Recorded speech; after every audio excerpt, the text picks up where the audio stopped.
Nicolas Latifi, maybe the most criticized driver over the last couple years.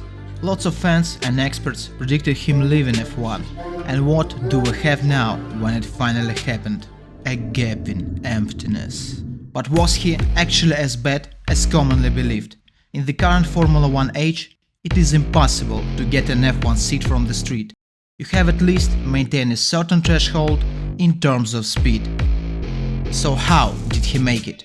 What was his driving style? What were his weaknesses and strengths? And, under different circumstances, did he stand a chance to remain an F1 driver? It's Trackdown channel, let's go!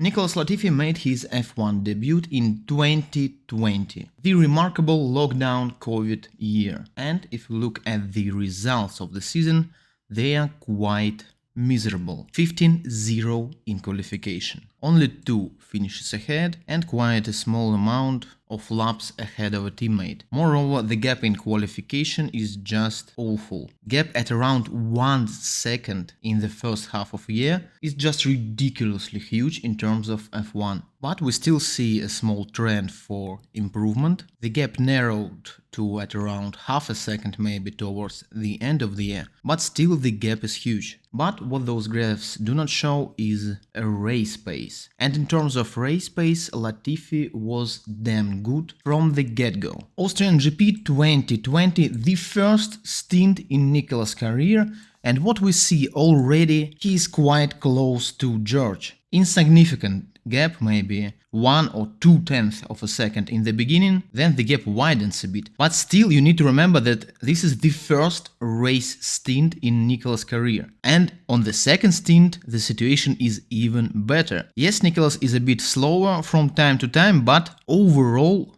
he's damn close to George. Then British Grand Prix, again pretty close first stint and really good second stint from Nicolas. In fact, from time to time he was even faster than George. Here towards the end of the stint, so his race pace was on point. And it's not even a sample bias, you can visit F1 Tempo by yourself, and besides some outliers, some really horrible Grand Prix from Nicolas, like Hungarian Grand Prix from this year, you will not see any signs of this huge 1 second, half a second gap in terms of race pace. So the only problem that Nicolas had is really 1 lap tempo. Now let's discuss Nicolas' driving style, and in this time I will use pretty simple 90 degrees corners to show you the key aspects. This is 2020 Russian GP, George Russell is at the top, Nicolas is at the bottom, shots are synchronized, and they're synchronized where Russell starts braking. And we already see a pretty significant difference in terms of braking points, because Latifi brakes where the red arrow is placed, and here we see the first key feature. Latifi is a late braker. I've gone through all the available telemetry and he tends towards late braking. So we go further and here we see the turning point. And the turning point is quite similar for both George and Nicolas, just after the 50-meter mark that was here. But we see Nicolas being more active, more aggressive with his steering input. So we go further, it's the latter stage of the braking, and we actually see Nicolas being ahead of George and being again more aggressive with his steering input. So here is the second key aspect. Latifi is quite aggressive with his inputs, but unlike Daniel Ricciardo, he doesn't start to turn in lately, so his turning point is quite average. And while they both are not early breakers, Ricciardo is more sort of middle breaker, and Latifi is a late breaker, a clear late breaker. And in these terms, his driving style is more comparable with no one else but Lewis Hamilton. So I guess you can call Nicolas mental heir of Lewis. Now we proceed to the exit, and here is the main problem with Nicolas' driving style. For some reason, despite late braking, despite aggressive inputs, he was not able to rotate the car quickly enough, and it totally destroyed his exit of the corner. Maybe he was just too late on the throttle,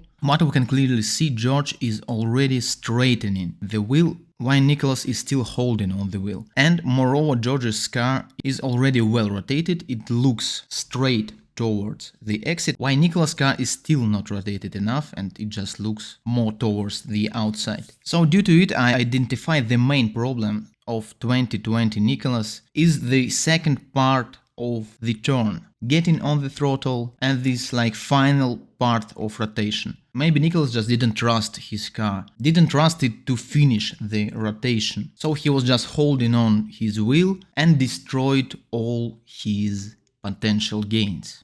And we will see the finish result. You see, despite being clearly ahead of George on the apex, now George is quite ahead of Latifi. Then the 2021 arrived, and actually it is the best Nicolas year in F1. Yes, he was still pretty much destroyed by George, but I remind you that we are talking about George Russell, the man who showed himself brilliantly in head-to-head comparison with Lewis Hamilton in previous year. We can call George a future world champion, so Latifi still managed to be faster in 3 qualifying sessions, to finish ahead of him 3 times, got quite a fair share of points, and the only stat that became even worse from previous season is laps ahead. Also in terms of qualifying, he picked up where he left off, starting with this around half a second gap in the beginning of the year, and then slowly but surely going towards completely closing the gap in qualifying. Nicolas managed to outperform George on 3 occasions. First one was in Russia, but it was due to a crash, so we will not talk about it too much. But then 2 legitimate wins, Brazil and Abu Dhabi. And yes, you may say that in Abu Dhabi George Russell made a mistake which ruined his last lap, which allowed Nicolas to be ahead of him, but still, in direct comparison of the laps, even at the point where Russell made a mistake, Nicolas was still a bit 600ths of a second but ahead of George. So this win is pretty legitimate. But the main win, made with no particular mistakes from George, was the Brazil GP, and we will break it down right now. São Paulo GP, we see Nicolas being faster than George 2 out of 3 times. And then, if we compare the best results, we see a clear pattern. George is faster on the straights, Nicolas is faster in the corners. Firstly, this pattern is connected with their setups. We can clearly see that at the ends of the straights, Russell is faster. Like here is the most noticeable difference. So I guess that Russell had a lower downforce and higher top speed car setup. But secondly, this tendency is also explained by their driving styles. Nicolas' driving style is focused at around average speed during the corner. He brings in as much speed as he can, tries to win a lot on the entrance of the corner, and then in the exits of the corner he just minimizes his losses. While Russell builds his whole lap to have the best exit possible. And if we see it from this point of view, the win in Brazil is quite understandable, because Brazil pretty much consists only of corners, so the minimum speed, the average speed during the corner should dominate the maximum exit speed. Now, let's move towards direct comparison of the last corner. It is also a 90 degrees corner, like the previous one in Sochi. George Russell is at the top, Nicolas again at the bottom, and again we see George braking earlier than Nicolas. A clear tendency, a clear pattern. But we move forward and we see them starting turning the wheels at the exact same time, but at this moment we can see that Latifi is a bit ahead, so on George's cam he is somewhere at around here. So he turns in a bit later, but also his input is now less aggressive than George's input, which is the right thing to do. Also we see again him being faster in the later stage of the braking, when going off the brakes, and we clearly see Latifi with a small correction on the wheel. It means that he brought in as much speed as it was possible. He was on the complete edge of the grip and had to catch the car a little bit. But now we will see the main difference with 2020 year. It's in the exit of the corner. Latifi was able to rotate the car just enough, and he now doesn't hold his wheel on. He is able to straighten it just like George, and as a result do not lose so much in the exit of the corner. Latifi right here is still ahead of George, so all the gain he made in the entrance of the corner he was able to maintain, to save it in the exit of the corner. And it is quite a good performance from Nicolas actually. So I guess we must say that he got used to the car. Yes, he spent maybe 1.5 years in order to do this, but he still managed to perform. And maybe if Russel didn't change, the next 2022 season would be even better for Nicolas. But then the new cars arrived.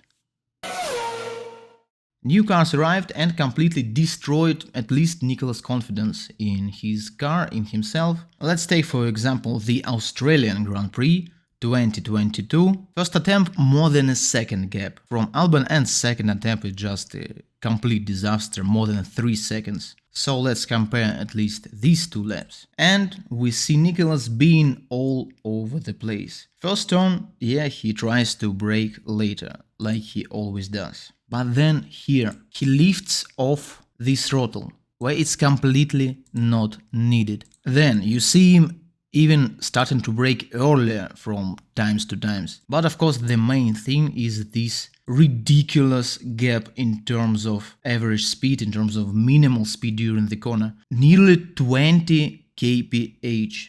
It is just awful. Right here, like, I don't know, it looks like they are driving just different cars. Nicolas completely just didn't have any trust in this car. His driving just was, I don't know, all over the place. We can see it's quite huge gaps considering that they drive the same car. But to have a closer look, let's compare on boards. And this time we will again use the 90-degree turn from Baku, Azerbaijan. Albon is at the top, Nicolas at the bottom, shots are synchronized as you may see. And let's go further.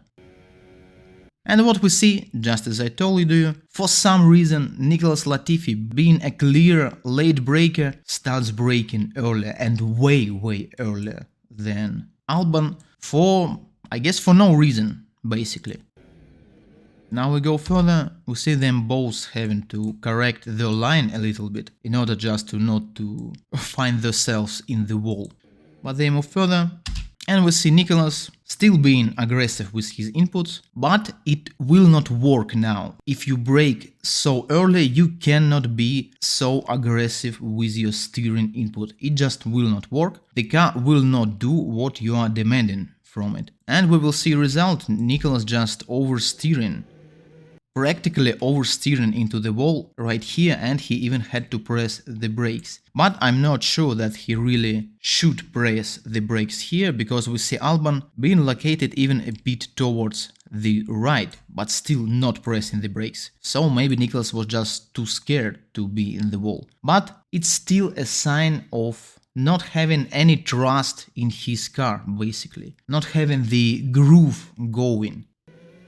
And we move forward just to the next braking point, and again we see Latifi braking earlier than Albon. So what happened? I see that Nicolas' confidence on the brakes was completely destroyed, which ruined his whole driving style. His braking was all over the place. If your braking is all over the place, then you basically approach the same corner every lap like it's a new corner. You cannot be consistent. It means that you cannot build any trust in the car and you cannot improve. What is the reasoning for it? The first reason, I guess, was porpoising, because when you arrive to the braking zone and your car just shakes like this, it's pretty hard to judge the exact braking point. You may argue that each and every driver has this problem, I will agree with you, but it's still quite a valuable problem to have. The second thing is new brakes. A lot of drivers struggled with the new F1 brakes, and Latifi was one of the main representatives of those drivers. Third thing, due to quite an understeering nature of 2022 cars, early braking just became meta. Drivers who were able to brake early, who were used to doing this, didn't face as much problems as the drivers who just was not early brakers. We have already discussed Daniel Ricciardo problems, Nicolas Latifi clearly faced problems, even Lewis Hamilton faced some problems, especially during the first half of the year. What about 2023? This year I do not see this balance being so one-sided. As far as I can see just now from preseason testing, from two first races, early braking is not a must-have anymore. So maybe we will see some interesting improvements in terms of driving. But Nicolas Latifi fall a victim to the new rule set and pretty much didn't manage to recover.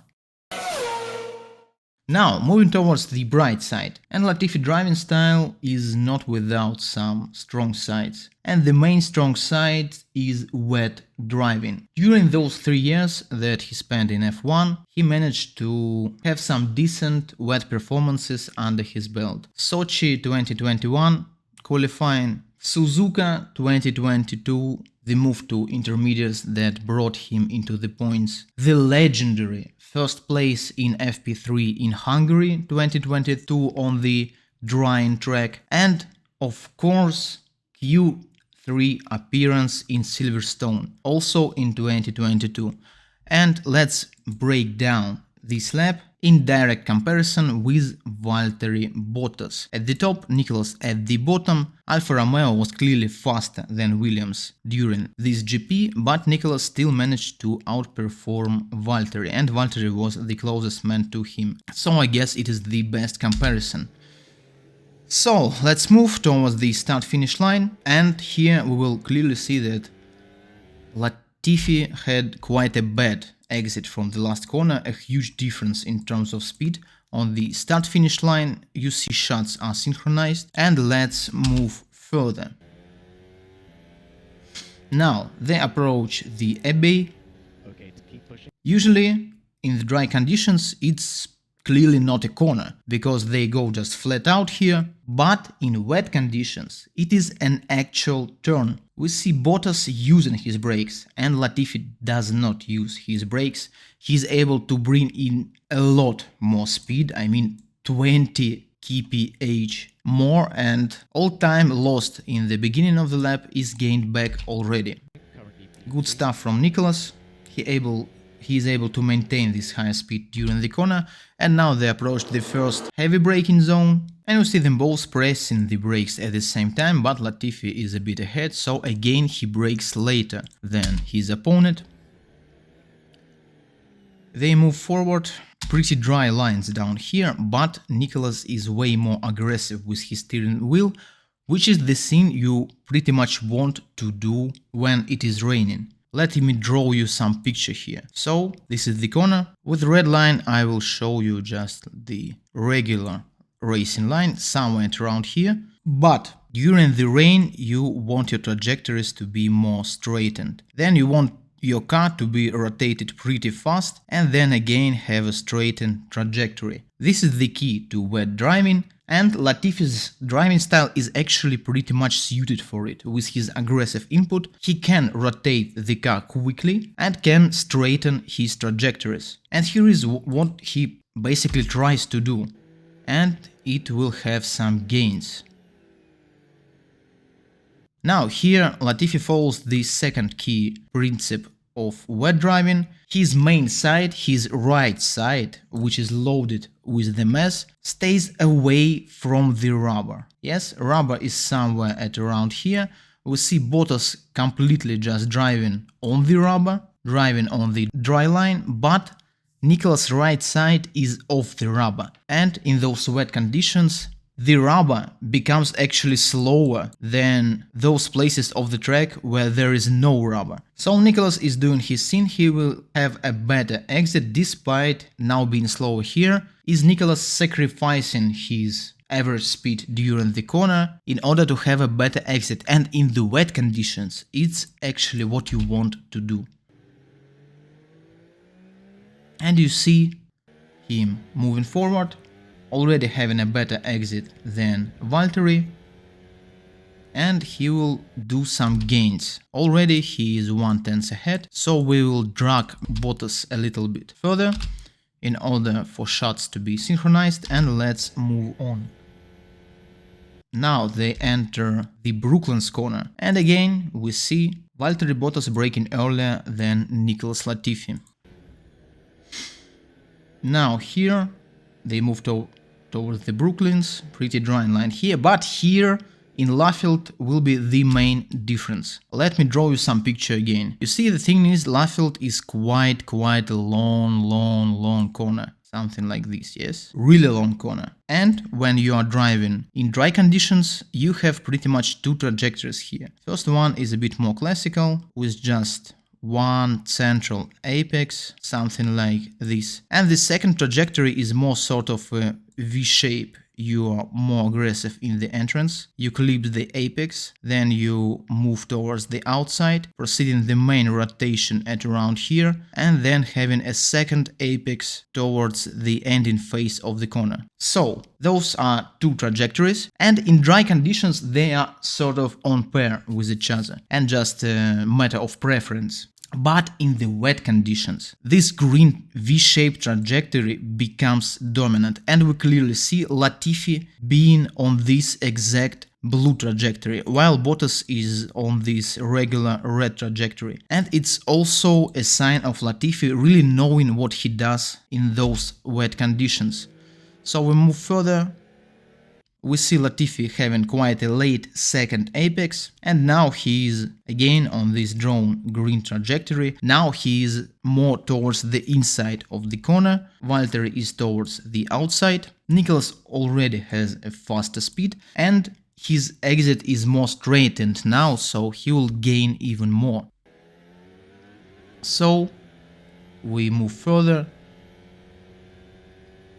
and from this screenshot we see Latifi gaining quite a lot just during this Brooklands and Laffield chicane. So again, let's drag Bottas a little bit further, and now we go towards Copse. In this F1H, during dry qualifying, Copse is driven flat out, but of course again in wet conditions it's not the case, and again we see Nicolas braking later. Nicolas brakes later, he trail brakes hardly. We see Bottas already off the brakes. Nicolas is further on the track, he is still pressing the brakes. Moreover, Nicolas is using two pedals technique, which I told you about in Charles Leclerc video, and actually using two pedals in wet conditions is quite a risky move. But Nicolas is still managing to trail brake hardly, to use these two pedals, and he will actually get away with it, and pretty brilliantly, having even a speed advantage in the exit of the corner. And we already see just in this one corner Latifi wins quite a lot. So again we drag Bottas towards Nicolas and move forward to the Maggots and Beckett's. Valtteri Bottas pressing the brakes on the first apex, while Nicolas will just press the brakes after the direction switch. So yeah, a huge speed advantage, but it will result in having lesser speed towards the third corner. You see here in the third Maggots and Beckett's corner, now Bottas is faster because he brought in lesser speed. Now his car is more sort of ready to accelerate. But it's not the final corner, because the final corner is this fourth right corner of Maggots and Beckett's, and we see again Nicolas using two pedals. And if you watched my Leclerc video, two pedals in fast corners are used mainly for weight distribution. Nicolas here wants to load the front axle while still being on throttle, and this technique will work brilliantly here. We will see how Bottas just floating around, pressing no pedals, will result in him understeering quite hardly towards the outside, while Nicolas, just like on the railway, will have a perfect exit. See the difference? See, Bottas even has to press the brakes again, because he understands that he drifts wide, he's soaked towards the outside, while Latifi is just on his way, I would say it. And we see a huge difference in speed, and all this will result in Latifi having a 0.6 of a second advantage during only the second sector. A huge gain, I mean really huge gain. And now we go towards the third sector. Again we have to drag Valtteri Bottas towards Nicolas Latifi. And now it's the final sector, but it's not so interesting for us because we already see the drying line starts to form on the third sector. It's clearly a bit drier down here, but still we will see some patterns because again Latifi brakes later. Again two pedals from Nicolas. He uses the track more than Valtteri. Now they start braking at exact same moment, but Latifi is a bit ahead already. So again Latifi brakes later. We clearly see the drying line is already formed, so the trajectories down here are quite regular, I would say. But Nicolas is still able to feel the available grip better, so we move further. And we see even in the third sector, Nicolas is faster than Bottas. So it was some really great performance from Nicolas, dragging his Williams into the Q3 and clearly showing that even on the F1 grid, he is one of the best in terms of wet driving. Now let me show you some non-obvious points of view on Nicolas' career, and the first point of view is the fact that Nicolas is a late starter. He started his career at the age of 13 years. And you have to understand that it is a huge difference. I mean, in this age, drivers start their karting career in the age, I don't know, 3, 4, 5, 6 years is quite a late start actually. But Nicolas started at the age of 13, and those years from the age of 5 to the age of 13 are the most valuable years, because when you are a small child, you are the most trainable person.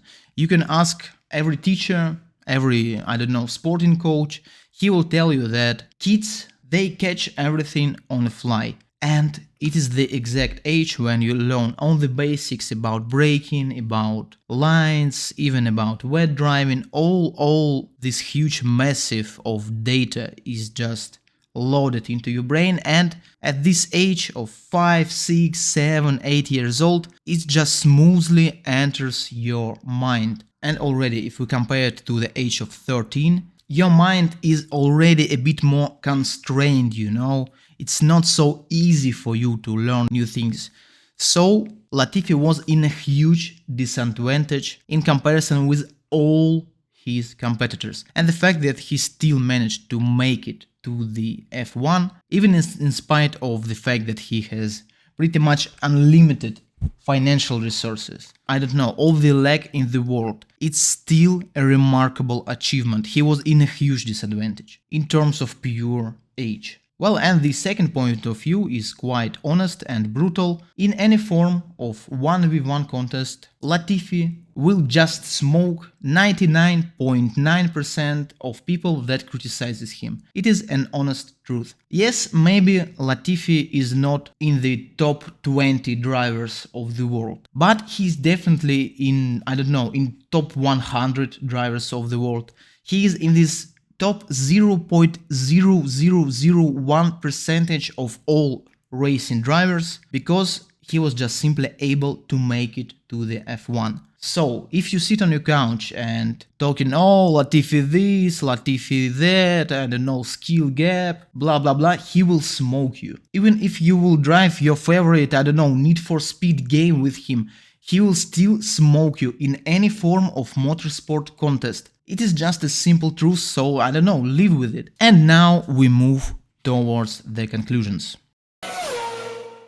Latifi is quite a nice and likable guy. He has a pretty charming personality, really. And not have to get too close to the engineers, but most importantly, we don't want to get too close to George, because, I mean, it's George, man. He's always walking around shirtless.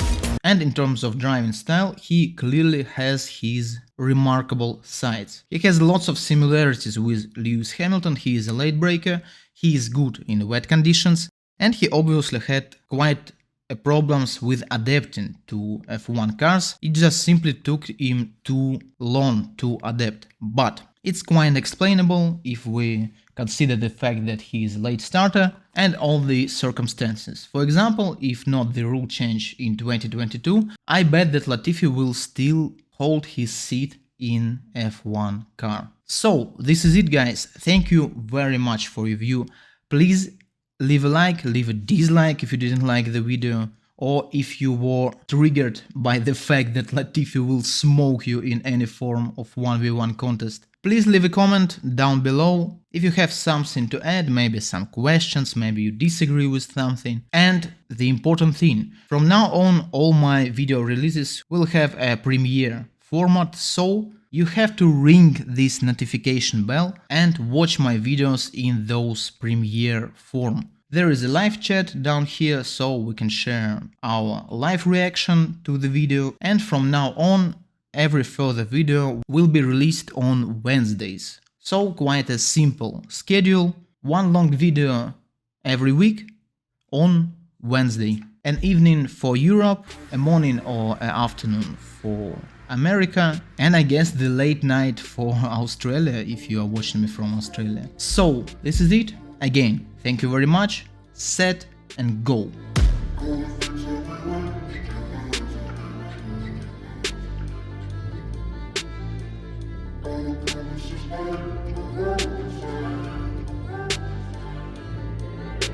Failure ain't an option, so I'd be cautious. I hope that you're watching. Don't try to stop this, work until I'm nauseous. Cause I will not quit, no, because I want this. Don't try to stop me, failure ain't an option, so I'd be cautious. I hope that you're watching. Don't try to stop this, work until I'm nauseous. Cause I will not quit, no, because I want this. Don't try to stop me now.